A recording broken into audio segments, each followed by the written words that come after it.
Kung ano nakikita mo. May nakikita ka ba kahit na ano?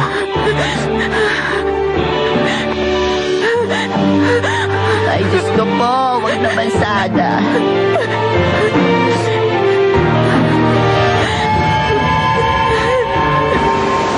Sa tingin ko, sapat ng exercise yun. Mabuti pa siguro, maligo naman ako. Oo, ganun na rin ang gagawin ko. Kanina pa ako naiinitan eh. O bakit? Sino ba tinitignan mo? Tingnan mo yun. Nakikita mo yung gurang na naka-blue? Siya yun.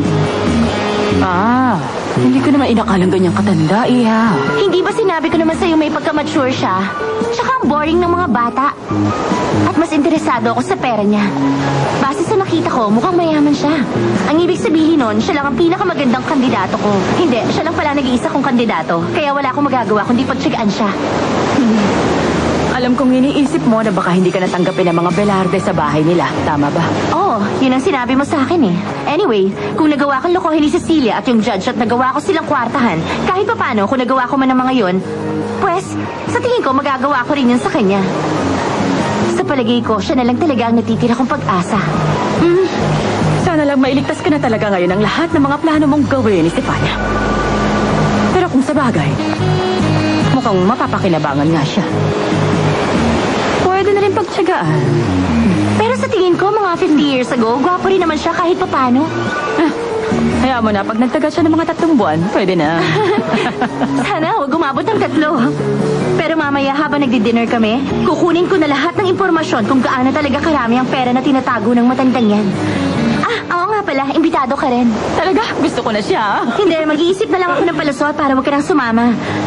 Kailangan ko kasi siyang masolo para mas makapag-usap kami ng mabuti. Tsaka, mas maakit ko siya. Kayang-kaya ko to. Pues, sige. Good luck na lang sa pang-aakit. Huwag ka mag-alala. Sigurado akong akin na siya. Let's go. Sigurado ka dyan, ha? Oo. Palagi ka namang ganyan, pero palpak naman. Ano nakikita mo?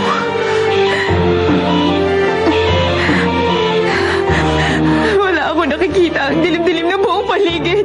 Wala ako nakikita na kahit anuhan, Miguel. Huwag ka matakot, Marichoy. Basta huminto ka lang. Relax ka lang. Tignan mo ulit.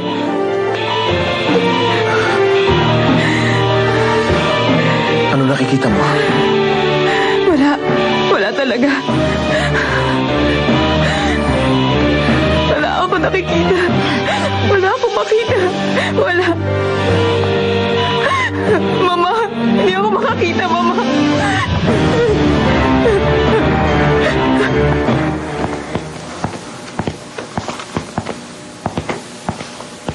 Magandang araw po, sir. Magandang araw. Mabuti naman po at nakapagpahinga na rin po kayo. Oo. Gusto niyo po bang mag-almusal? Sasabihan ko si Martina. Gusto ko sana sabay na kami ni Cecilia. Kaso hindi ko siya makita eh. Wala po ngayon si Ma'am Cecilia pumunta sa ospital. Sa katunayan po, kasama niyang umalis si Dr. San Roman at ang anak niya. Teka, wala bang nabanggit sa'yo si Cecilia kung kumusta na si Marichoy? Wala po, sir. Hindi po siya tumatawag.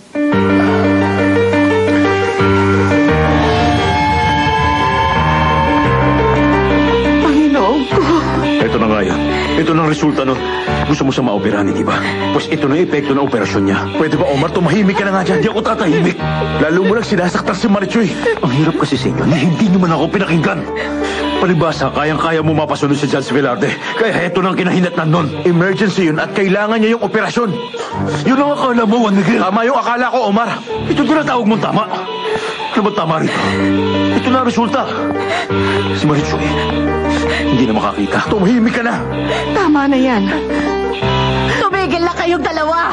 Hindi na kayo naaawa kay Marijoy. Nagagawa niyo pa mag-away sa harapan niya.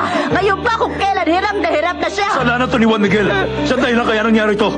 Siyang responsable dahil siya pumayag sa operasyon. Ngayon bulag na si Marichoy. Doon tayo sa labas. Sige, halika doon tayo sa labas. Sige, lumayas kayo.